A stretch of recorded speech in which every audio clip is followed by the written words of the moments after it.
Et nous allons commencer alors avec la session numéro 1 et qui concerne les pactes, son contexte et son développement en droit international de l'environnement. Nous avons 3 intervenants, deux ici présents et une vidéo pour les troisièmes. Donc, je vous remercie de nous mettre dans le contexte du pacte, dans l'histoire du droit international de l'environnement, nous parler de l'origine de ce pacte et ensuite le dernier intervenant à travers la vidéo nous montrera comment ce pacte s'insère dans l'architecture et la gouvernance de l'environnement au niveau mondial. Merci beaucoup. Donc nous allons commencer par le professeur Vinuales. I will speak in English today. Tomorrow I have another presentation and I will speak in French. I will speak slowly because I'm guilty of a major sin, which is I didn't actually send my remarks in advance to the interpreters. So I will speak slowly to make sure that my message can be conveyed. The purpose of my presentation is to answer one question, and perhaps more specifically to rebut one objection often raised disingenuously by certain circles, which essentially says the following: this is going too fast. We need more time to discuss a global pact for the environment. We need more time to see whether this is a good idea or not. By the end of my presentation, I will ask this question again. Are we going too fast? But before, let me, for now, read a few paragraphs just to situate the context without giving you the source of this paragraph. I will give it to you later. Let me just open this quotation. So I'm reading this document. Some aspects of the question are already under active consideration in various international organizations. Other aspects will no doubt be taken up for international discussion within the foreseeable future. Thus, there is a need for a common outlook and direction, as well as a measure of administrative coordination. It is not foreseen that any institutional innovation would be required. End of quotation. So the elements in this quotation are very easily identifiable and well known to anyone who has participated or followed the negotiations of the Global Pact in Nairobi. Essentially, you have this issue of sectoriality. There is sectoriality, the need to address that sectoriality through a common framework, and the reluctance to create a heavy administrative infrastructure that would come with that. Now, however familiar, this is not something new. The quotation that I just read you comes from a letter sent by the Swedish ambassador Sverker Armstrong to the Secretary General of the United Nations, UTANT, in 22nd May 1968, when they were actually planning to host the Stockholm Conference on the Human Environment that took place in June of 1972. So this is certainly not new. We have all the elements there. We have the issue of sectoriality, we have the issue of the common frame, we have the reluctance regarding the infrastructure, and of course, as it would come soon enough, we have the issue of development that would affect very much the discussions in Stockholm. So things have changed so much and yet so little. If you look now throughout the 1970s, other attempts at formalizing this common framework to provide some measure of commonality to that sectorial landscape were attempted. IUCN, the International Union for the Conservation of Nature, has always been very much involved in pole position, I would say, since the times of Stockholm. In this case, 2 attempts were made during the 1970s that became published in the early 1980s, but these 2 attempts are almost forgotten today, at least not by those who do not focus specifically not only on international environmental law, I would say on the history of international environmental law. The first attempt is the World Conservation Strategy, designed in the 1970s and published in 1980. That World Conservation Strategy, that has been almost forgotten, is a very important instrument because sustainable development comes from there. The concept of sustainable development was designed for that strategy as a way of introducing ecological parameters for planning measures to redefine what development was meant to be in the 1970s.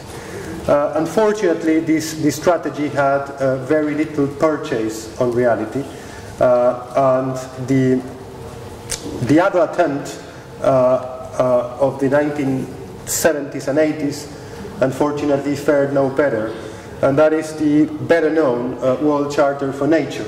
Now, the World Charter for Nature was in many ways a vanguardist document.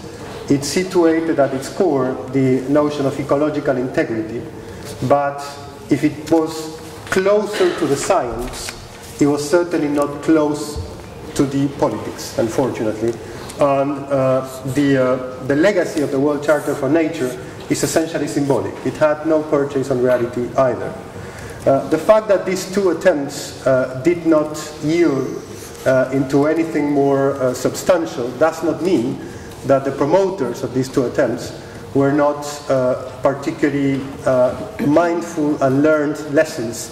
And I mean by that particularly the indefatigable Maurice Strong, the Canadian Maurice Strong, who had been at the origin of the Stockholm Conference and was behind also the Rio Conference that came in 1992. Now, what did they learn? Well, essentially they learned that politics and economics matter a great deal. And the way in which they tried to translate that learning experience was by making sure that the main effort that was conducted in the 1980s to devise a common framework, the result of the Brundtland Commission, or the World Commission on Environment and Development, well, to make sure that those efforts, those results, would be presented in a context that would be much more influential in practice. So, as you all know, the World Commission on Environment and Development, the Brundtland Commission, that was convened in the 1980s and published its report at two levels, in 1986 and 1987. Well, that commission mainstreamed the concept of sustainable development that had been taken up from the World Conservation Strategy. Now, it is very important for our purpose, because out of the 12 chapters that the outcome document of the Brundtland Commission, Our Common Future, out of those 12 chapters, chapter number 12, section 2, provision 5, which is entitled Providing the Legal Means, actually proposes very clearly the idea of a convention, a global pact.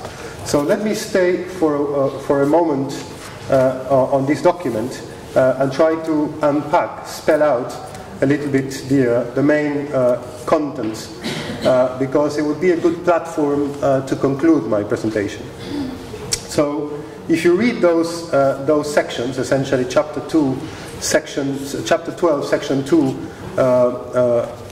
subsection 5, you will find already there the Brundtland Commission recommending the recognition of a right to an adequate environment. I'm quoting the terminology. That is paragraph 81 of that chapter. The right to an adequate environment. So at the time they knew that the adjective was very important. Second thing that appears a bit disconnected and like a back to the future, but at the time they were already recognizing or calling for the recognition of the three main procedural rights: access to environmental information, participation in environmental decision making, and access to justice. That's paragraph 82. The Brundtland report also recommends the adoption of, and I quote, a universal declaration. A universal declaration. As you know, there are only two other universal declarations, human rights and the human genome. And that universal declaration would rely on the previous instruments, and I quote, it would consolidate and extend relevant legal principles, paragraph 85. So this declaration would serve to provide the basis to subsequently expand these principles into a convention.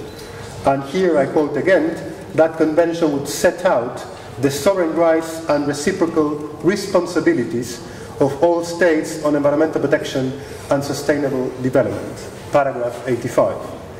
Curiously, I have to quote this as well, and I don't want to give you too many quotations, but I want to make sure that you see that this is really very explicitly in the text. I'm not dreaming of it, I'm not reading between the lines. So paragraph 86 said, we recommend that the General Assembly commit itself to preparing a universal declaration and later a convention on environmental protection and sustainable development. A special negotiating group could be established to draft the declaration text for adoption in 1986. Once it is approved, that group could then proceed to prepare a convention based on and extending the principles of the declaration with the aim of having an agreed convention ready for signature by states within 3 to 5 years, 1980s. There are other things in the Brundtland report. One interesting thing is that the Brundtland report also recommended a better use of international dispute settlement mechanisms, and particularly the International Court of Justice to set up a chamber, a special chamber on environmental protection, and also the PCA, the Permanent Court of Arbitration, to do something, essentially what they did later in 2001. But you see that there was a full program, and at the heart of the program, there was a declaration of principles that would become a convention. Now, let me pause for a second now and look at this in retrospect. What actually happened? Well, in essence, all the elements were taken up and essentially adopted, except for two. And the Global Pact is trying to fill that gap. So which are the two elements that were not taken up? Well, the right to an adequate environment and a convention stating the principles. All the other elements were taken up. The declaration, well, you have the real declaration. A very, very important declaration, probably the most important environmental instrument today. Regarding the participatory rights, you have the Aarhus Convention, now the Escazú Agreement, that specifically provide for those rights. Regarding the dispute settlement approaches, well, as you know, the International Court of Justice convened a special chamber on the environment in 1994, if I remember well. And then the PCA, the Permanent Court of Arbitration, adopted rules on environmental matters in 2001. So everything has been done. Now, what happened with the right to an adequate environment and the convention? Well, there was a lot of work done, but politically it didn't move. So the work was done very diligently. In fact, since the late 1980s, there was the project of a special rapporteur to speak about the human right to an environment of a certain quality, Special Rapporteur Santini, who adopted a report in 1994, and then, as we know, the Human Rights Council took over and developed many different resolutions and a special mandate that has been held until recently by John Knox, and is currently held by one of the contributors to the book that we're going to present later today. The other was IUCN, again, always behind these projects. IUCN designed a text of a convention that they call the Covenant, and that text started to be drafted and discussed in the late 1980s, and it was even shared through the delegation of Iceland. It was even shared with the proceedings that led to the Rio Conference on Environment and Development in 1992. Now, that draft covenant is in its 5th version, so the first official version was adopted in 1995, and the latest one was adopted in 2015.